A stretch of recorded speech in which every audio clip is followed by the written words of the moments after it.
గుణసుందరి. ఆవేశంలో గుణసుందరి చెప్పకూడని రహస్యం చెప్పివేయడం చేత పాపం దైవాధీనం బావిలో పడినప్పుడే ఎలుగుబంటిగా మారిపోయాడు. అతను దుఃఖిస్తూ ఎలాగోలాగా పైకి వచ్చి ఇంటి దారి పట్టాడు. పోతే గుణసుందరి చెప్పకూడని రహస్యాన్ని చెప్పివేసిందే కాని వెంటనే తెలివి వచ్చి గాబరాతో ఇంటికి వెళ్ళి చూసుకునే వరకు తులసి మొక్క వాడిపోయి ఉన్నది. ఇంకేమున్నది, తన అపరాధం మూలన భర్తకు కీడు మూడింది. గురుశాపం ప్రకారం అతను ఈపాటికే ఎలుగుబంటిగా మారిపోయి ఉంటాడు అని భరించరాని విచారంతో గోడుగోడున ఏడుస్తూ ఆ తులసి దగ్గరే స్పృహ తప్పి పడిపోయింది. అక్కడ రాజుగారికి చాలా ప్రమాదంగా ఉన్నది.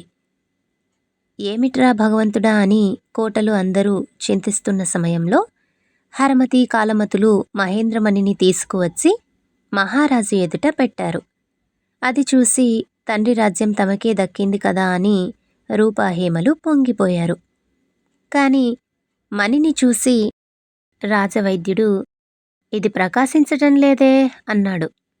ఉండండి, మంత్రం చెప్పాలి అంటూ అన్న తమ్ముడు అట్టహాసంగా హనుమంతు తోక అని నిగనిగ అని అరుస్తూ మణి చుట్టూ తిరగసాగారు. వాళ్ళు ఎంత అరిచినా మణి ప్రకాశించలేదు. ఇదేమి మంత్రమంటూ అందరూ తెల్లపోయారు. నన్ను మోసం చేసి రాజ్యం లాక్కోవడానికి ఏదో ఒక రాయి పట్టుకొచ్చారు.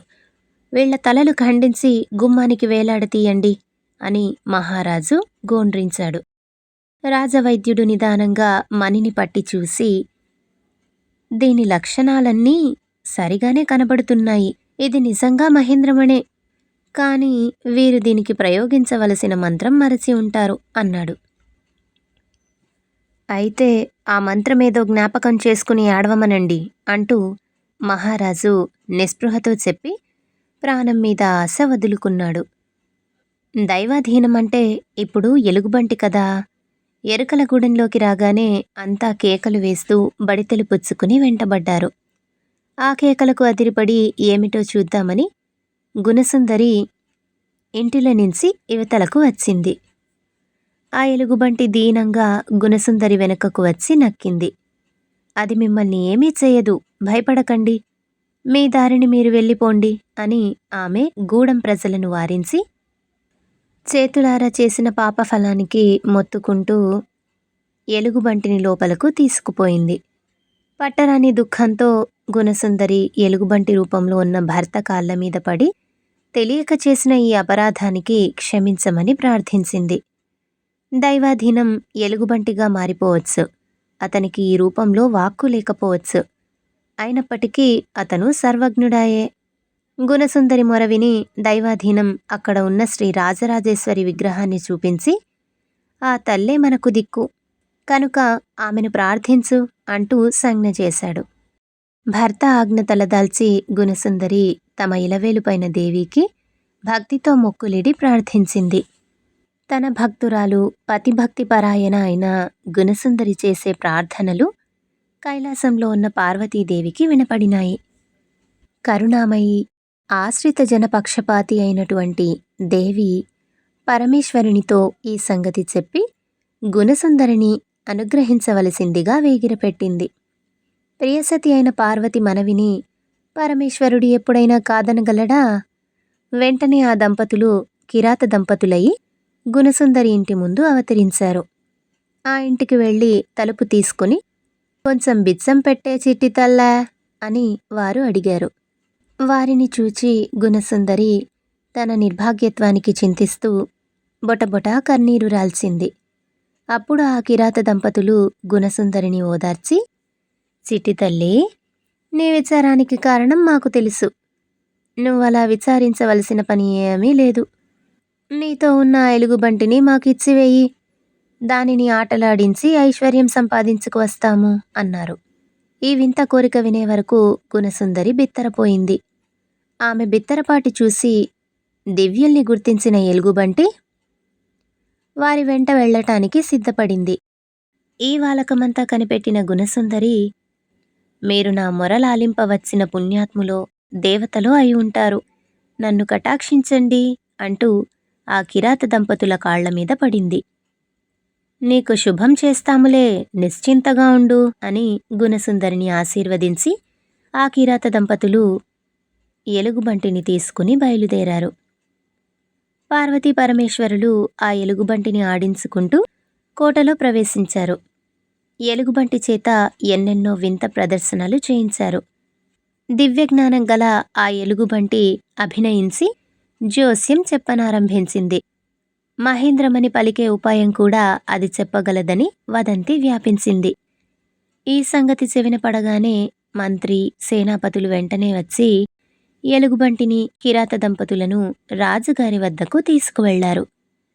మణిని పట్టుకవచ్చి ఎదుట పెట్టే వరకు ఎలుగుబంటి అభినయించింది.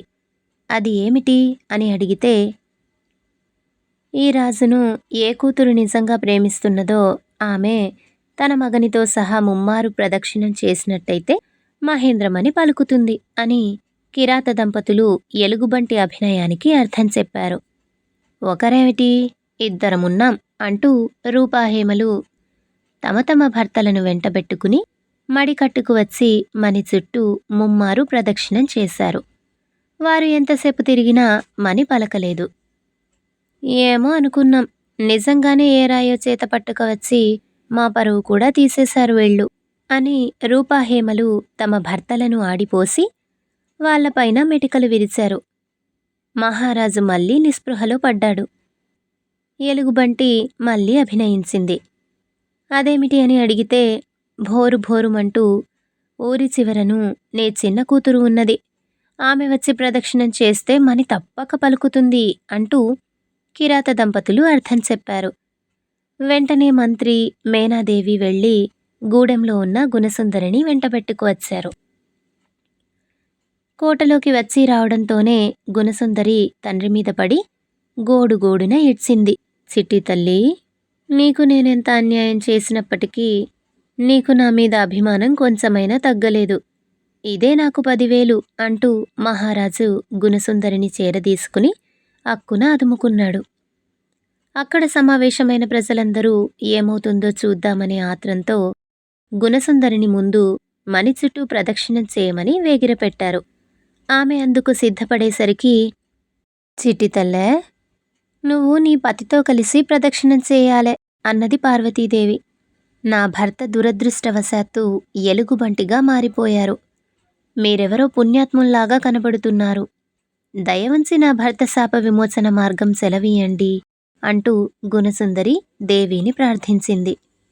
అయ్యో, ఏమిటి, దైవాధీనం, పాపం ఎలుగుబంటిగా అయిపోయాడా అని అందరూ ఆశ్చర్యపడ్డారు. అప్పుడు పార్వతీదేవి, అసలు ఈ మణిని సాధించుకువచ్చింది ఎవరో నిజం చెప్పినట్లయితే నీ భర్తకు యథారూపం వచ్చేస్తుంది, ఇదిగో చూడు అంటూ ఎలుగుబంటికి చెంగోలు అందించింది. ఆ చెంగోలు తీసుకుని ఎలుగుబంటి హరమతిని, కాలమతిని బాది విడిచిపెట్టింది. చెంగోలు దెబ్బలు పడలేక వాళ్ళు, బాబోయ్ క్షమించండి, బాబోయ్ క్షమించండి, మణిని సాధించి దైవాధీనమే అని నిజం చెప్పివేసి క్షమించమంటూ ఎలుగుబంటి కాళ్ల మీద పడ్డారు. ఆ చెంగోలు తీసుకుని పార్వతీ రూపాహేమలను కూడా అదిలించింది. వాళ్ళు నేరం ఒప్పుకుని, చెల్లాయి క్షమించవా అంటూ గుణసుందరి కాళ్ల మీద పడ్డారు. అప్పుడు కిరాత దంపతుల ఆనతితో ఎలుగుబంటి ఎప్పటి దైవాధీనంగా మారిపోయాడు. మహారాజు కిరాత దంపతులు ఫలానా అని గ్రహించి వారికి నమస్కరించాడు. గుణసుందరి దైవాధీనం కలిసి ప్రదక్షిణం చేసిన వెంటనే మహేంద్రమణి ధగధగా మెరిసింది. రాజా, నిన్ను నిజంగా ప్రేమించేవారు ఎవరో, మోసకత్తెలెవరో ఇప్పుడైనా తెలుసుకున్నావా అని పార్వతీదేవి రాజును హెచ్చరించింది. గుణసుందరి మణిచేత తండ్రిని స్పృశించిన తక్షణమే మహారాజు వ్యాధి ఎక్కడిదక్కడనే మాయమై పూర్తిగా స్వస్థత చేకూరింది. అప్పుడాయన గుణసుందరిని దగ్గరకు తీసుకుని, తల్లి, నీ మహిమ తెలుసుకోలేకపోయాను. నీవు నీ భర్తే నన్ను ప్రేమించారు కనుక నా రాజ్యానికి మిమ్మల్నే పట్టాభిషిక్తులని చేస్తాను అని చెబుతూ వెంటనే దైవాధీనానికి పట్టం కట్టాడు. అంతా సంతోషించారు. కానీ మహారాజు గుణసుందరిని చూసి, ఈ వృద్ధిని నీ మెడకు కట్టి నేను నీకు చేసిన అన్యాయం మాత్రం ఇంకా మిగిలిపోయిందే అని విచారించాడు. అప్పుడు పార్వతీదేవి, ఓ రాజా, ఇంకా నీకు అహంకారం చావలేదు. చిట్టి తల్లికి పరమేశ్వరుడనిగ్రహించిన ఆ భర్త ఎవరో చూడ అంటూ దైవాధీనాన్ని ఇక నిజరూపంలో బయల్పడమని శాసించింది. అప్పుడు దైవాధీనం భువనమోహన సౌందర్యంతో వీరసేన కుమారుడై వెలయగా అందరూ ఆశ్చర్యచకితులై ఆనందించారు. పరమానందభరితుడై మహారాజు, నిజంగా మీరు దేవత అంటూ ఎరుక దంపతులకు ప్రణమిల్లాడు. అంతా సంతోషంతో స్తోత్రం చేయగా అందరినీ దీవిస్తూ ఆ పార్వతీ పరమేశ్వరులు అంతర్ధానమయ్యారు. కథ సంపూర్ణం.